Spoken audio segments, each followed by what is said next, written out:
This is Algebra 2 with trig. 2A.3. We're going to use a graphing calculator and work with polynomials. Many of these things we've done already, so it's more of a review. We're going to use our graphing calculator to graph this function. Identify the x-intercepts, the local mins and local maxes, and we're going to round to the nearest thousandths, so 3 decimal spots. So the first thing we need to do is to take our calculator, using Texas Instrument calculators, TI-84 to be specific. We're going to do second, hit the second key, the plus key, 7 to reset, 1 to reset all the RAM, and 2 to get it done.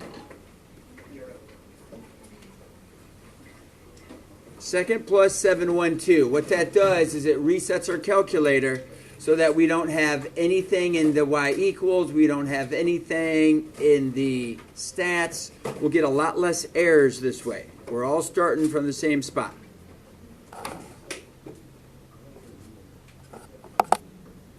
So we're going to go to our equation. We hit y equals. We're going to use the x button that's next to the alpha. That's the input button. That's your x. Then you use the caret, the exponent button. And we hit actually 4 to be x to the 4th. Then you have to hit the arrow to get off of that. Plus 3x, you got to hit your caret button and then the number 3 to make it be cubed, 3x cubed, minus x squared, minus 4x, minus 5. You type in your equation. You having any troubles doing that?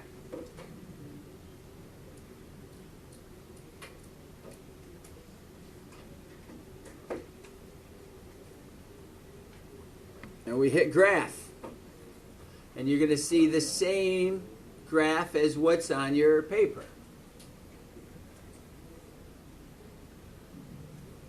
It kind of looks like a big W. It has 2 low points. It has one that bubbled up in the middle. We're going to call that a local maximum. These would be called your local minimums. You could argue that this one here is the actual minimum of the whole function. It's the lowest point. And your x-intercepts are where the graph crosses the x-axis. So your x-intercepts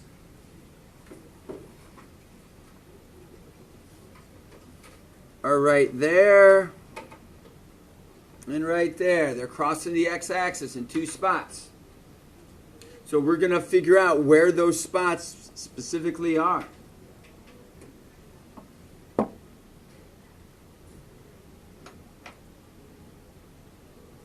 So we hit their second button, and we hit trace. We don't use trace in any other method except second trace, which is actually going to the calculate menu. We don't use the trace button because that's not going to be accurate. You get all different answers. Very close to the same answers, but different answers. We're doing 0. We're looking for the 0 of the function. So we're going to use 0, and we hit enter. You need to understand that you are looking for the 0 of the function. You need to know where that is on your graph. This is where we're going to be focusing.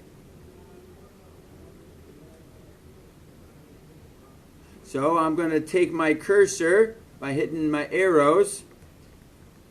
There it is. It's moving. Right now I'm to the right of it, but this says left bound. I need to get to the left of it, so I need to get above the x-axis. Here my x's are negative, negative 2, negative 2.5, negative 2.7. Now I'm to the left of it, because I'm above, you know that a function is always falling to the right, always moving to the right. So if I'm to the left of a location, going up our graph, as x's get smaller, you know I'm to the left of it. Anywhere to the left, and I hit enter. That puts a little triangle on your calculator. Then I need to get, it says, to the right bound. So I need to use my arrows, and I need to move to the right of this. Notice that I'm now at negative 2.9. So I'm further to the right, and I'm clearly below the x-axis. So that means my 0 is in between those two values I was at. So I hit enter. So in between these two arrows are my zeros. If I hit enter here again, it's going to be at negative 3.074, the thousandths. Negative 3.074.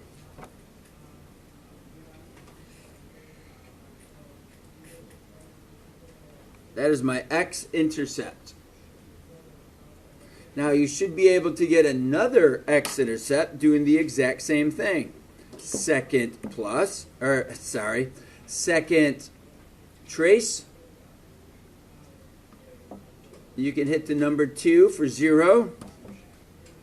We need to be to the left of it because it's asking us for left bound. So notice my cursor is moving.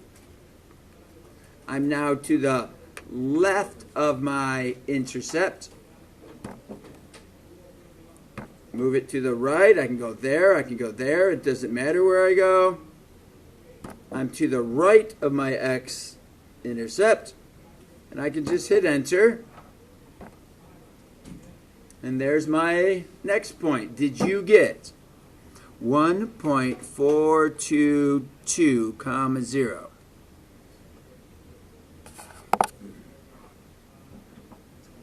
So now we're going to talk about local maximums. Well, the local maximum is right here. It's called a local maximum because it is a y value that is greater than any of the other y values around it. It has the largest y value of anything around it. That's why we call it a local. Of course, these y values are bigger. But I'm looking for the y value that's right there. So to do that, we're going to do second trace. We're going to come down to maximum. And it wants me to find the left side of my maximum. I know my maximum is right there. So I have to get to the left of that. I'm now to the left of it. Anywhere to the left of it's fine. Just be sure you're to the left of it and hit enter. Now it says get to the right of it. Now I'm to the right of it. Anywhere to the right of it's fine. Then it says guess. Because I narrowed my window appropriately, there is no need to guess. Or if you would like to, you can try to get closer. It doesn't matter. You hit enter. And you'll get the same answer.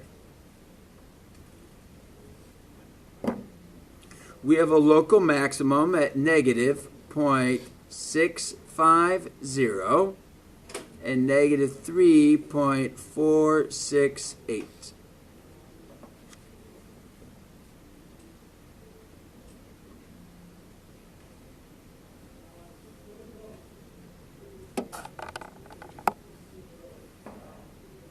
So now we're going to find our local minimums.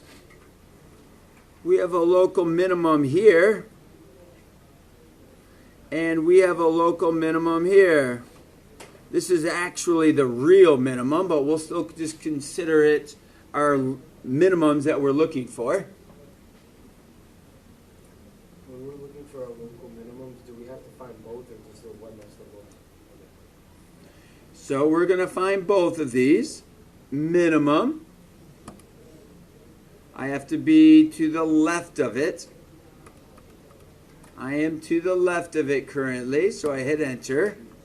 Now I have to be to the right of it. Anywhere to the right of it's fine. Hit enter. And because I narrowed my window down, so I only have one minimum value there, I can just hit enter. Or you can get closer to it. So there's your answer. That is my local minimum. 0.676, comma, negative 7.025. Everyone should have gotten that exact same answer. If you didn't, this is when you would ask your question. Then we're going to do it again. Second trace. Minimum.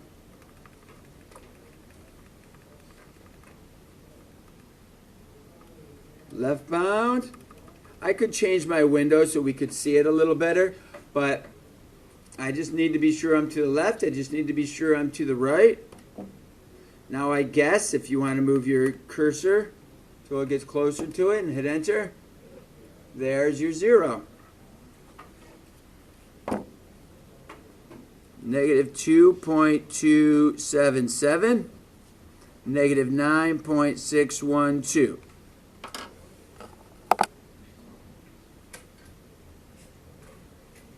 Next, we're going to slide down to a story problem. This is one you probably got to pay close attention to.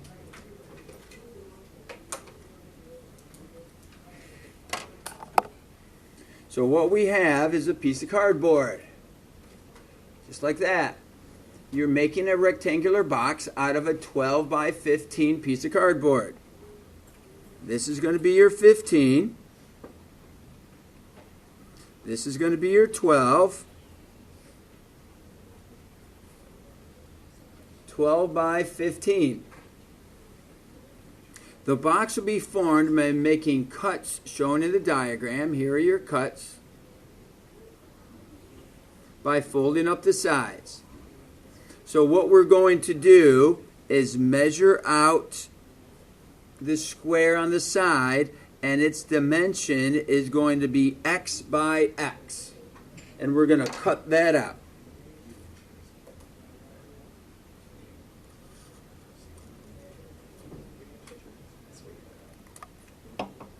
We cut that piece out, and we're going to do that same cutout in every corner. X by x, the same x in all 4 corners.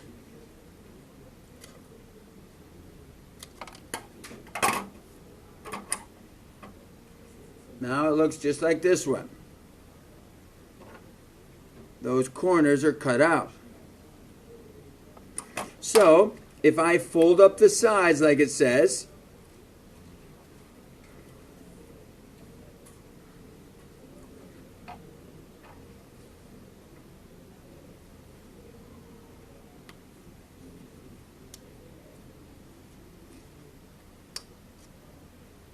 there I have my little box.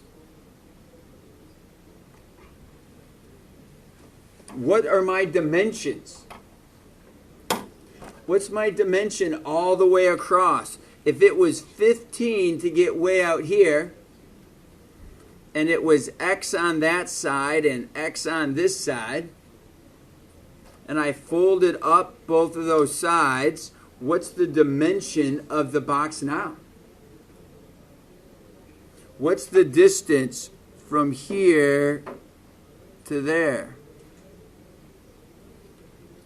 This is where you got to be aware of what's happening. Think about what we just did. 15 was the distance across the whole thing. Well, I'm going to take away an x value by folding that up. Now it's 15 not including x. And then I'm going to fold up another x version of it. Now it's going to be 15 minus 1x and then minus another x. So that's 15 minus 2x. That's the new dimension. Where this one is going to go from that side to this side. So this is going to be 12 minus 2x. What's the height of my box? Down here we have length times width times height. Height is going to be what? That's my x height. So the equation is going to be volume. You have your height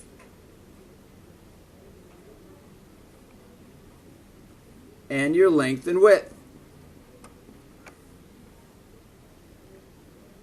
Can you explain where that came from? Where that equation comes from?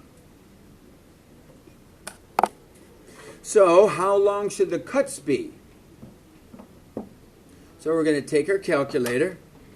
We're going to type in our equation, clear out our y equals x times 12 minus 2x, 15 minus 2x.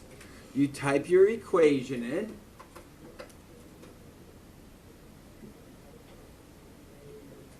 And when you type your equation in, you can hit graph, but you get this crazy looking graph. You're like, what's going on?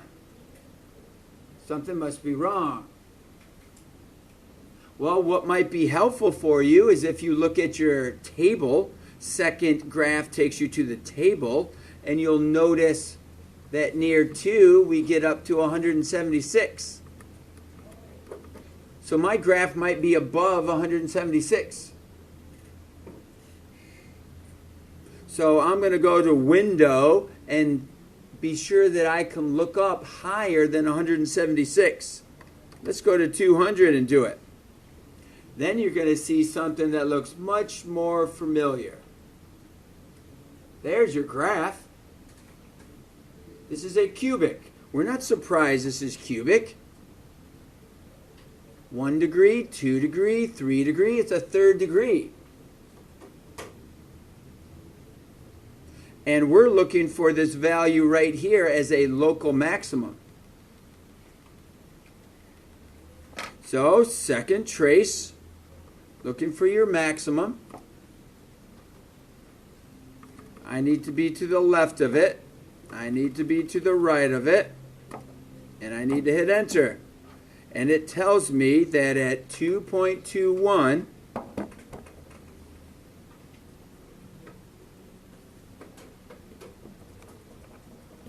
my x value is going to be 2.21 inches.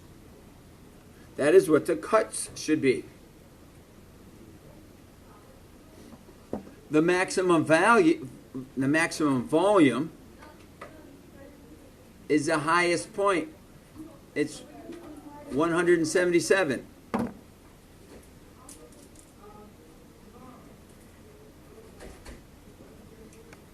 Those are inches cubed, cubic inches.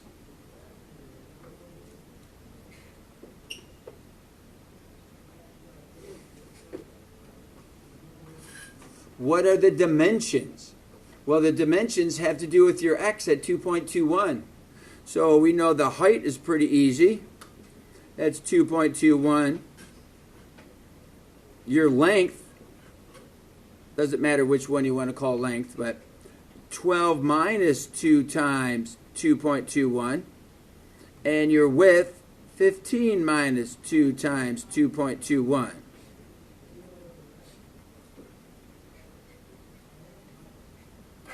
So using your calculator, we say 12 minus 2 times 2.21, and we say 15 minus 2 times 2.21. And we get our two answers. So this one doesn't have an equal sign because it is 2.21. This one here was 7.58, and this one was 10.58. What happens when we do the three calculations? We're going to get the 177.23, just like we had. Perfectly done. That's your maximum volume. That's what we saw the graph give us.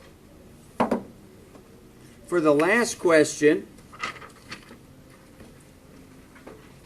you've already done this before, so it's nothing new. You go to Stat and Edit, and right here it says the table shows the average price of a house since 1987 to 1995. Find the cubic model. Watch this. This is the important part. Let X represent the numbers since 1987. So 1987 is called 0, 1, 2, 3, 4, 5, 6, 7, 8. That counts up to 8. So for your X values, you're going to type in 0 through 8. And then you can type in your Y values in L2. We keep typing in our numbers. 159.6, 159, 155.9, 169, 162, 162.9,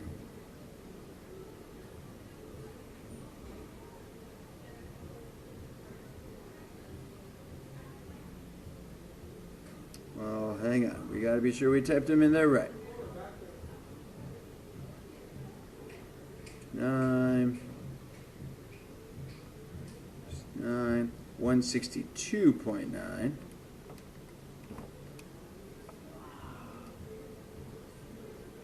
169, and 180. You got to put them in here accurately. You need the same number in list 1 as you have in list 2. They have to match. So what I did is I typed in my 0, 1, 2, 3, 4, 5, 6, 7, 8. Because those were the years since 1987. 1987 was 0 years since 1987. 1988 was 1 year since. Now for us to find our cubic model, we're going to use our Stat button again. We don't want to go to Edit. We need to go over to Calc. In the past, we've used quadratic regression. Now we're going to use cubic regression.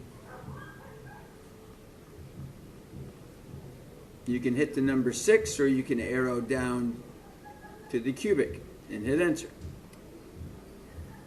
Your calculator might show you several lines in here worth of information.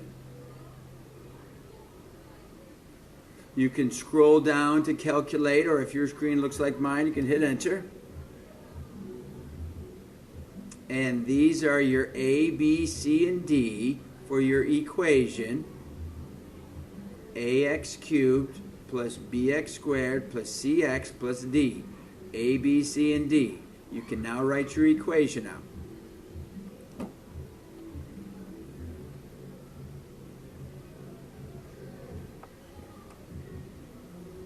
So we have 0.242x cubed, it's a cubic equation, minus 2.995x squared,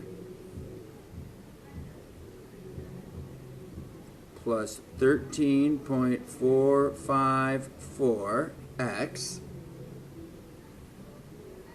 plus 139.767.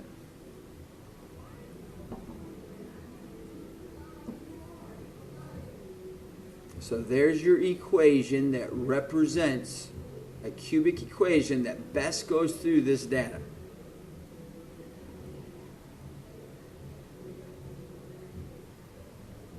So assuming the model continues to be accurate, predict the average price of the house in 2000. So if 1985 was 8, 9 is going to be 1996. 10 is going to be 1997.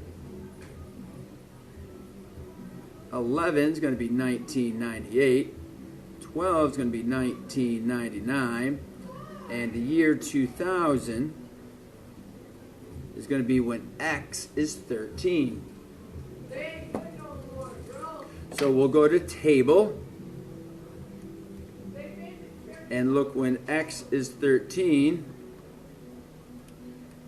There it is. 2002.